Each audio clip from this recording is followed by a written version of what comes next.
জানা যাবে জলপাইগুড়িতে কে জিততে চলেছেন। আমি আলোচনায় ফিরছি। সুমন,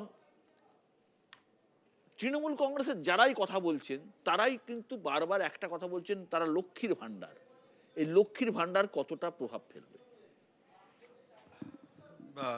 দেখ, যে লক্ষ্মীর ভান্ডার হওয়ার পর এটা প্রথম ভোট, এবং মমতা ব্যানার্জি যে পলিটিক্সটা করেন, মানে যেটাকে অনেকে বিরোধীরা ডোল পলিটিক্স বলে, কিন্তু আধুনিক পরিভাষায় যেটাকে বেনিফিশিয়ারি পলিটিক্স বলা হয়, তার একটা এফেক্ট এই নির্বাচনে তৃণমূল পেতেই পারে।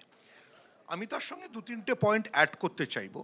সেটা হচ্ছে পার্থবাবুর বক্তব্য, পার্থদার বক্তব্যের সাথে আমি একমত যে দেবজিৎ বা বিজেপি যে প্রতিরোধের কথা বলছে, সেই প্রতিরোধের অদ্ভুত কেমিস্ট্রিটা হচ্ছে যে সেই প্রতিরোধের কেমিস্ট্রিটা তৈরি হচ্ছে নিশীথ প্রামাণিক, অর্জুন সিং, মানে যারা সবাই তৃণমূলের প্রোডাক্ট।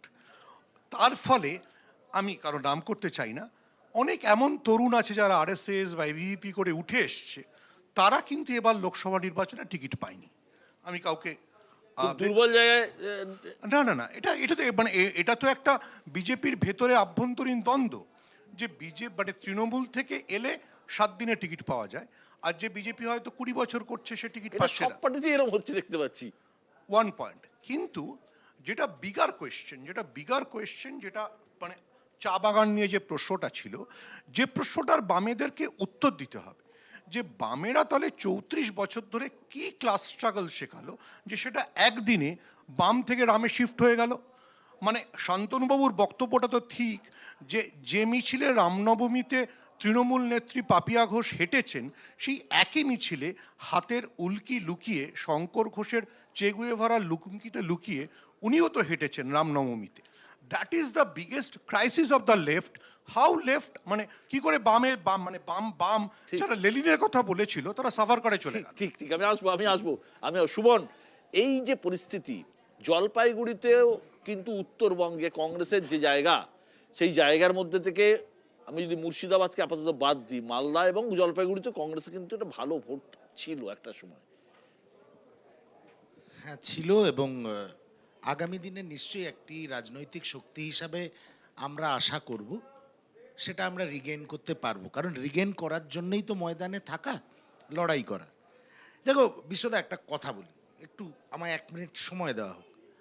বাংলা একটা অদ্ভুত রাজনৈতিক পরিস্থিতির মধ্যে পড়েছে। যে সুমন একটু আগে বলছিল না, যে একই মিছিলে কখনো তৃণমূলের নেতা নেত্রীরা হাঁটছে, কেউ আবার কারুর ট্যাটু লুকিয়ে হাঁটছে। এই যে একটা চরম পোলারাইজেশন বাংলার রাজনীতিতে আমরা জীবনে কোনোদিন দেখিনি। ছোটবেলা থেকে আমরা ভাবতেও পারতাম না মতুয়া ভোট, রাজবংশী ভোট, এইসব শব্দবন্ধগুলো আমরা কোনোদিন শুনিনি। এগুলো আমদানি করেছে ভারতীয় জনতা পার্টি, এবং সেটা মমতা বন্দ্যোপাধ্যায় খুব সচেতনভাবে সেই বীজটা রোপণ করেছে বাংলার রাজনৈতিক মাটিতে। না, এগুলো আমি কারুর হয়ে বলার দায় আমার নয়, তাও আমি বলছি না, এটা বামপন্থীরা এগুলো কোনোদিন এক্সপিডাইট করেছিল না, কংগ্রেসি রাজনীতিতে এগুলো ছিল, আমরা অন দ্য হোল ধরতাম। আর তৃতীয় কথা হচ্ছে, ভারতীয় জনতা পার্টি 18 জন সাংসদ, 77 জন বিধায়ক নিয়ে একটা সোনার সংসার, সুখের সংসার গড়ে রেখেছেন বাংলাতে। কিন্তু আজকে বিশ্বদা আপনি বলুন তো, ওদের কেন্দ্রীয় এজেন্সি আর গভর্নর ছাড়া আর কোথায় ওদের বিধায়করা সাংসদরা দলের কাজে লাগে? কোথাও খুঁজে পাওয়া যায় না দেবজিৎ, কোথাও না। এক সেকেন্ড, আমি লেট মি কনক্লুড। বাংলার নারদ কুমার গতকালও বলেছে, আমি গভর্নরকে অ্যাডভাইস করব না, আমি গভর্নরকে বলবো সরকারকে অ্যাডভাইস করুন এনআইএ তদন্তের জন্য। কে ভাই আপনি গভর্নরকে বলার? দেবজিৎ, কি বলবো? প্রথম কথা হচ্ছে অনেকগুলো প্রশ্ন। এক হচ্ছে যে আমাদের সাংসদদের কোথায় দেখা যায়। জন বার্লা যখন এই একটু আগে দেখালেন না যে জন বার্লার এলাকা, আমার মনে আছে আপনারাও দেখিয়েছিলেন যে জন বার্লা করোনার সময় ত্রাণ দিতে বেরোচ্ছেন, ঝান্ডা নিয়ে নয়, এমনি তাকে আটকে রাখা হয়েছে চেকপোস্টের মতন জায়গায়, এবং চা বাগানের কাছে পৌঁছতে দেওয়া হচ্ছে না বস্তিগুলোতে, তার মধ্যে লুকিয়ে চুরিয়ে ত্রাণ দিতে যাচ্ছি, ভোট চাইতে যাচ্ছি না, সেটা সেই সময় আটকে দেওয়া হয়েছিল। এরপরে দ্বিতীয় একটা ঘটনা, সেটা হচ্ছে যে নিচের দিকে, মানে এই জলপাইগুড়িতে রেগুলার ঝামেলা, ডাক্তারবাবুর সঙ্গে রেগুলার এই ত্রাণ দেওয়া নিয়ে মানুষের কাছে পৌঁছানো যাবে না। এখন কংগ্রেসের রাগ থাকতেই পারে, কেননা দেখুন অনেকগুলো কারণ আছে তার। আমি সেদিন জ্যোতিবাবুর একটা রচনাবলী পড়ছিলাম, সেই রচনাবলী 5 খণ্ডের এবং প্রামাণ্য রচনাবলী, তার জীবদ্দশাতে এটা বেরোয় এবং মুখবন্ধ জ্যোতি বসুই লিখেছিলেন। সেখানে অজয় মুখার্জির যে মন্ত্রিসভা, সেই সময় কংগ্রেসের সাপোর্টে সেই মন্ত্রিসভা হয়েছিল, মাত্র 5 জন বিধায়ক ছিলেন। সেখানে জ্যোতি বসু লিখছেন যে সেই সময় 71 থেকে 72-এর মধ্যে প্রায় 267 জনকে, একদম নামের তালিকা, কোথায় থাকেন, কোথায় বাড়ি ছিল, তাদের পক্ষের কমরেডদের কিভাবে হত্যা করেছিল কংগ্রেসই, একদম জ্যোতিবাবু এই ভাষাটা ইউজ করেছেন, কংগ্রেসই গুন্ডারা খুন করেছেন। এখন কম্পালশন, এই তো কম্পালশন। একটু আগে সুমনদা যেটা বলছিলেন, 1 মিনিট, সুমনদা বলছিলেন যে লেনিন ছেলে রামের কাছে যেতে হয়েছে। তো দেখুন এটাও কম্পালশন, যে মিলাবেন তিনি মিলাবেন, আমি মানলাম, পুরো বাড়িটার ভাঙা দরজাটা রাম মিলিয়ে দেবেন। আমি তার সঙ্গে মিলিয়ে দেবো, মোদির ঠিক আছে, guarantee। কিন্তু একটা প্রশ্ন, আমি দুটো পয়েন্ট, আমি একটা প্রশ্ন আমি করি। জাস্ট দুটো পয়েন্ট, দুজনে বোধহয় দুটো টেকনিক্যাল ব্লান্ডার করছেন। প্রথমত বিজেপির ঘাড়ে এই রাজবংশী ভোটের দায় চাপানোটা ঠিক নয়। কেন? কারণ আজকে রাহুল গান্ধীও তো কাস্ট সেন্সাসের কথা বলছেন। কাস্ট সেন্সাস হওয়া মানে তো উত্তরবঙ্গে রাজবংশীরা অগ্রাধিকার পাবে, তাহলে তো এটা শুধু আর বিজেপির রাজনীতি নয়, এটা কংগ্রেসের পক্ষে ভুল পয়েন্ট। আর বোধহয় দেবজিৎ টেকনিক্যালি ভুল করছেন। 71-এ অজয় মুখোপাধ্যায় আর চিফ মিনিস্টার নন, তো সিদ্ধার্থ শঙ্কর এসে গেছে না, লেখাটা 71-এ প্রকাশিত হয়। আমি বলছি আসছি। জ্যোতিবাবুর লেখাটা 71-এ জন প্রকাশিত। বার্লাকে আপনারা কি এই কারণে জন বার্লাকে দেবজিৎ, জন বার্লাকে এই কারণে কি আপনারা টিকিট দিলেন না যে তিনি বাংলা ভাগের পক্ষে কথা বলছিলেন? না, সেরকম কোনো কারণ নেই। তাহলে? আরো অনেককে টিকিট দেওয়া হয়নি, তার মধ্যে আমিও একজন, যে গতবারে লড়েছিলাম, এবারে সেটা নেই। দক্ষিণবঙ্গে। আমাদের দক্ষিণবঙ্গ উত্তরবঙ্গের ব্যাপারই নেই। বিষয় হচ্ছে যে আমাদের দল কিউমুলেটিভ লিডারশিপের দল। গতবার আমাদের জিতেছিলেন, দল- টিকিট দেননি, কজন আছে? দেখুন, আমাদের দল কিউমুলেটিভ লিডারশিপ কেন্দ্রীয় মন্ত্রী আবার হতে পারেন, তাতে কি হলো গেল। আমাদের এবারেও অনেক 1 ডজনের ওপর কেন্দ্রীয় মন্ত্রী এবারে টিকিট পাননি বিভিন্ন জায়গায় সারা ভারতবর্ষে, তাতে কি হলো গেল। আমাদের যেটা বিষয় সেটা হচ্ছে মানুষকে নিয়ে চলতে হবে। বিভিন্ন জায়গা থেকে এই ধরনের টিকিট না পাওয়ার জন্য কোথাও লুকিয়ে লাভ নেই। মানুষকে নিয়ে গদা তরবারি নিয়ে মিছিল করতে হবে। আমি মন অনেকেরই গদার ছোট তরবারি হয়। নিয়ে মিছিল করতে সেটা হবে, তৃণমূল যেগুলো আমরা কংগ্রেসেরও কোনোদিন আছে। দেখিনি। এক মিনিট। না দাদা 1 মিনিট, শেষ সেটা করুন। তৃণমূল কংগ্রেসেরও আছে, ও বুঝিয়ে কিন্তু লাভ হবে না। মুশকিলটা হচ্ছে না না গদার তরবারি নিয়ে মিছিল। গদার তরবারি নিয়ে কি মিছিল বলছেন? করতে সেই হবে। গরিবী হাটাও। শান্তনু সেন, আমরা কি এসে- বলবো না? না, এই তো আপনি বলুন। মতুয়া ভোট আর রাজবংশী ভোট এক জিনিস। Shantanu Sen. Caste base census কেন চাইছি সেটাও শব্দবন্ধ ব্যবহার আসবো। না করে শান্তনু সেন। সরাসরি শান্তনু সেন, যাও। আসছি। শান্তনু সেন তো আমি হ্যাঁ। আমি আপনার জলপাইগুড়ি উত্তরে যাওয়ার আগে 10 সেকেন্ডে একটা অদ্ভুত মিল খুঁজে পাচ্ছি, সেটা বলবো।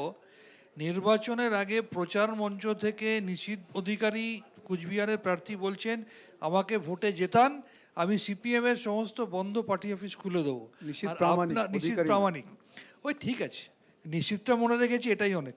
আর আপনার এখানে শোতে বসে বিজেপির মুখপাত্র বলছেন, আমি জ্যোতিবাবুর প্রবন্ধ পড়েছি। সুতরাং এটা যা দর্শকরা যা বোঝার বুঝে নিক। এবার আসি জলপাইগুড়িতে, লেখাপড়া করা যাবে না নাকি? এবার আসি জলপাইগুড়িতে। শুধুমাত্র এপাং ওপাং ঝপাং করবো। শুধুমাত্র এই কি বালাসোরে কথাবার্তা? বাংলার বাইরে রেল দুর্ঘটনা হলেই যে মমতা ব্যানার্জি ছুটে যান তা নয়, রেলমন্ত্রীর আগে পৌঁছে গেছিলেন। আজকে জলপাইগুড়ি এবং আলিপুরের এক অংশে এত বড় প্রাকৃতিক বিপর্যয় ঘটলো, সেখানে মমতা বন্দ্যোপাধ্যায় সবার আগে পৌঁছে গেলেন।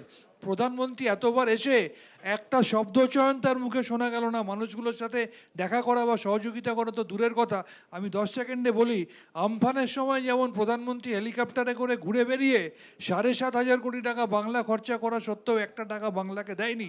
অন্যদিকে তিস্তার বন্যায় সিকিমে যখন মানুষ ক্ষতিগ্রস্ত হয়েছিল, সেখানে 49 কোটি টাকা, যেহেতু বিজেপি আছে, সমপরিমাণ ক্ষতি হয়েছিল উত্তরবঙ্গে, যেহেতু তৃণমূল আছে সেখানে লবডঙ্কা। আর এখানে আমরা বললাম যে তোমরা 100 দিনের টাকার সাথে সাথে আবাস যোজনার টাকা দাওনি, তাই মানুষগুলোর বাড়ি ভেঙে গেছে, তোমাদের টাকা দিতে হবে না, আমরা টাকা দেবো, সেই পারমিশনটা দাও। বিজেপির অঙ্গুলি হেলনে আজকে নির্বাচন কমিশন সেই বাড়ি বানানোর পারমিশনটা কেন্দ্রীয় বঞ্চনার অভিযোগ। মিথ্যে কথা, মানে আমি বলতে পারবো না, দাদা অনেক বড়, বয়সে বড়, সম্মানে বড়, আমি মিথ্যে শব্দটা ব্যবহার করছি। আমি অর্নিত ভাষণ বলি, তাহলে যা বোঝার মোদিজি বুঝবেন। থাকতে আর কেউ মিথ্যা বলতে পারে? এক মিনিট, ওই অর্নিত ভাষণ দাদা না করলেও পারতেন, কারণ ওখানে তো নির্বাচন তো শেষ হয়ে গেছে। আমি যে বলি যে প্রথম কথা হচ্ছে 20,000 করে টাকা প্রত্যেক ফ্যামিলির জন্য নির্বাচন কমিশন এর থেকে হাস্যকর আর কিছু হয় নাকি? একটা বাড়ি ভেঙে গেছে 20,000 টাকায় কি হবে? আমরা বলছি আমরা 1,20,000 টাকা দেবো, তুমি পারমিশন দাও। আসামের জন্য 35 কোটি টাকা দেওয়া যায় বিহু উৎসবে, যেহেতু সেখানে বিজেপি সরকার আছে, আর বাংলায় তৃণমূল আছে বলে পারমিশন দেওয়া যায় না। দ্বিতীয়ত এই যে 350 বাড়ি যে ভেঙেছে এখনো পর্যন্ত ওনাদের দেওয়া হিসেব অনুযায়ী 350 মাটির বাড়ি। আবাস যোজনার টাকাগুলো কোথায় গেছে? ইউসি কেন দেওয়া হয়নি? এইখানে আরো মজার কথা শুনবেন, 350 মধ্যে এইটা বলতে দিন ডাক্তার মহোদয়, এটা জানেন না ডাক্তার, এটা তো আপনার সুবিধা হবে বলতে, পরবর্তীকালে আর এটা তুলবেনই না এটা শোনার পরে। এই যে 350 বাড়ি ভেঙে পড়েছে, খুবই দুর্ভাগ্যের বিষয়, হাসছি শ্লেষের হাসি। ভাবুন, লোকগুলোর মাথা থেকে চাল চলে গেছে। সেখানে জিও ট্যাগিং করেছে এই রাজ্যের সরকার, যে সেখানে নাকি পাকা বাড়ি বসানো হয়ে গেছে 150 বাড়িতে, 147টা 150ই ধরুন, 350 বাড়ির মধ্যে 147টা বাড়িতে এই রাজ্য সরকারের লোকেরা জিও ট্যাগিং করে দিয়েছে যে ওখানে বাড়ি হয়ে গেছে। তাহলে এই ব্যাপারটা কে দেখবে? চৌকি পেতে মোদিজি এসে দেখবেন? এইবারই তো মানুষ আমাদের দায়িত্ব দেবেন, আগেরবারও দিয়েছিলেন, এবারও দেবেন।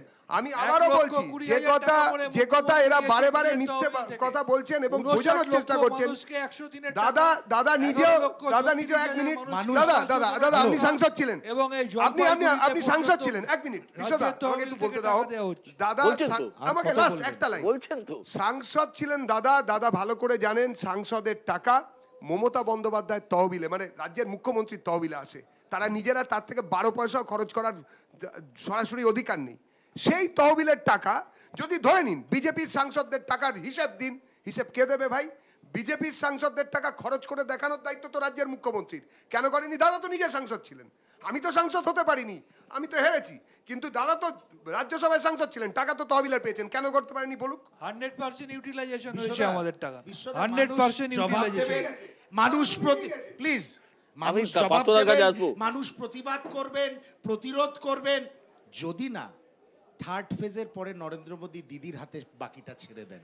আমি পার্থদার কাছে, পার্থদা এই যে আলোচনা চলছে শুধু নয়, এই যে ভোট চলছে, এই ভোটে কোথাও একটা বামেরা ফ্যাক্টর, কোথাও বিভিন্ন কেন্দ্র আছে যে কেন্দ্রে তৃণমূলের জেতা বা তৃণমূলের হারা, বিজেপির জেতা বা বিজেপির হারা। আমি আর সুমন রাজ্যের বিভিন্ন জায়গায় ঘুরছি আমাদের ভোটের ভবিষ্যৎ নিয়ে, তা দেখতে পাচ্ছি যে সেখানে কিন্তু বামেদের এবং কংগ্রেসের ভোটে একটা বড় ফ্যাক্টর হয়ে যাচ্ছে, বহু কেন্দ্র আছে।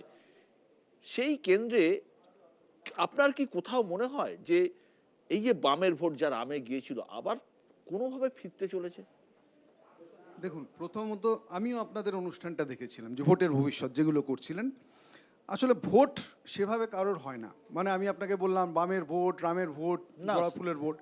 মানুষ বিশ্বাসের উপর থাকেন, মানুষ হচ্ছে যে তাদের সাথে আন্দোলন সংগ্রামের মধ্যে দিয়ে, তার অভিজ্ঞতার মধ্যে দিয়ে থাকেন। ফলে মানুষের এটা ঠিক যে একটা অংশ হচ্ছে যে বামপন্থী ভোটাররা, তারা হচ্ছে তৃণমূল বিরোধিতার জন্য হচ্ছে যে বিজেপিকে ভোট দিয়েছিলেন একটা পর্যায়ে।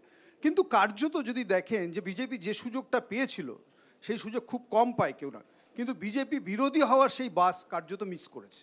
ফলে বিরোধী দল হিসেবে এই রাজ্যে তৃণমূলকে যে টক্কর দেয়, তৃণমূলের যে বহু রকম দুর্নীতি, তার বিরুদ্ধে লড়াই আন্দোলন গড়ে তোলা মানুষকে পারেনি। ফলে কার্যত আপনি দেখবেন যে পঞ্চায়েত এবং পৌরসভার নির্বাচন যেগুলো হয়েছে সাম্প্রতিককালে, সেগুলোতে বিজেপি তৃতীয় শক্তি হিসেবে ইমার্জ করছে। ফলে তাহলে বাড়বে কারা? সঙ্গত কারণে হচ্ছে যে আপনি প্রশ্নটা তুলেছেন যে তাহলে বাম কংগ্রেস এই জায়গাটায় হচ্ছে বাড়ার জায়গায় আছে। এবং আমি এই কারণে দুটো জাস্ট ছোট্ট কথা বলবো, যে এক জলপাইগুড়ি নিয়ে আলোচনা হচ্ছে বলে আমি আপনাকে বলছি যে 13 পঞ্চায়েত ইলেকশনের পর যে খুব রেয়ার জেলা পরিষদ যেগুলো বামেরা দখল করেছিলেন, তার মধ্যে জলপাইগুড়ি জেলা পরিষদ। এই জেলা পরিষদ দখল করার পর অব্যবহিত পরে ওই যে বিরোধী শূন্য রাজনীতি, অর্থাৎ একটা ইলেকটেড জেলা পরিষদকে কি করে, যেখানে শূন্য ছিল সেখান থেকে পুরো তৃণমূল ঘুরে গেল। এবং আর একটা ছিল মুর্শিদাবাদ, সেই মুর্শিদাবাদে হচ্ছে যে তৃণমূল শূন্য ছিল সেখান থেকে ঘুরে গেল। আমি বলছি এগুলোর আর্কিটেক্ট ছিলেন যারা, ধরুন শুভেন্দু অধিকারী। তখন শুভেন্দু অধিকারী এখন কোথায়? আপনি যদি দেখেন যে এখন তার স্থান হচ্ছে যে বিজেপিতে, অর্থাৎ হাত পাকিয়েছেন যে ভোটটা করে। এবং এটার মধ্যে দিয়ে আমি আপনাকে বলতে চাইছি যে এই যে এন্টায়ার উত্তরবঙ্গ জুড়ে আপনি প্রশ্নটা করছিলেন যে বামেদের শক্তি ক্ষয়, আসলে বিজেপির ব্রিডিং গ্রাউন্ডটা তৈরি হয়েছিল, যে বামেদের এই শক্তিক্ষয় ঘটানো হয়েছিল তৃণমূল সরকার ক্ষমতায় আসার পর, যেখানে আরএসএস এই শক্তিটা সেখানে ছিল ছাইচাপা আগুনের মতো। বামেরা থাকা অবস্থায় কখনো বিজেপি এই রাজ্যে 5-7%-এর উপর ভোট বেশি পায়নি। ফলে সেটা কেন কি করে হচ্ছে, এই ভোটটা ট্রান্সফার হচ্ছে, আপনাকে এই এই এই জায়গাটা বুঝতে হবে। ফলে এটা এবার বন্ধ হবে, আমি আপনাকে এইটুকু বলতে শান্তনুদা, পারি। এই যে কথাটা পার্থদা বললেন, কোথাও অত্যাধিক সিপিএম এবং কংগ্রেস বিরোধিতা, কংগ্রেস এবং সিপিএম কে শূন্য করতে গিয়ে প্রকারান্তরে বিজেপি কি বাড়িয়ে দেওয়া হয়েছে বিজেপিকে? দেখুন, বাংলায় ক্লিয়ার ন্যারেটিভ তৈরি হয়ে গেছে। 34 বছর মানুষ বামফ্রন্টকে দেখেছে। তারা দেখেছে যে বামফ্রন্ট এখানে শাসন করার বদলে শোষণ করে বাংলাকে শ্মশানে পরিণত করে দিয়েছে। তাই মমতা বন্দ্যোপাধ্যায়ের হাত ধরে বাংলায় নতুন রাজনৈতিক সূর্যের উদয় হয়েছে। অন্যদিকে দেখছে কংগ্রেস, যাদের 58,000 কর্মী সিপিএমের হাতে খুন হয়েছে, সেই কংগ্রেসের কাটা হাত দিয়ে কাস্তে হাতুড়ি ধরেছে, তাই কংগ্রেসকেও শূন্য করে দিয়েছে। এবার দেখছে বিজেপিকে ভুল করে ভোট দিয়েছিলাম, কিন্তু সেই বিজেপির নেতারা বাংলার বিরুদ্ধেই বঞ্চনা করে আসছে, তাই এবার বাংলায় আস্তে আস্তে বিজেপিকেও সেই শূন্যের দিকে ঠেলে বিজেপির দিচ্ছে। নেতারা দলে দলে এটা তৃণমূলে সহজ যাচ্ছে, অঙ্ক। তাহলে তার রেজাল্টটা কি এ হবে সহজ আপনি একটু অঙ্ক। বলুন। সেটা সহজ অঙ্ক। বিজেপির নেতারা দলে দলে সব তৃণমূলে, খারাপ। আর তৃণমূলের নেতারা দলে দলে বিজেপি। সব খারাপ।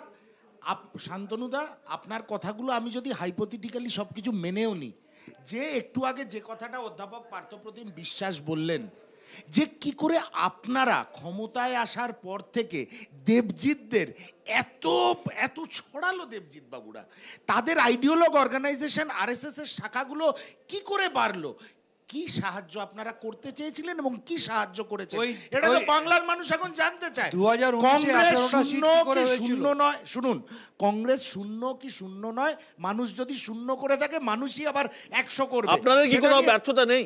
হ্যাঁ, আপনাদের কোথাও ব্যর্থতা নেই? নিশ্চয়ই।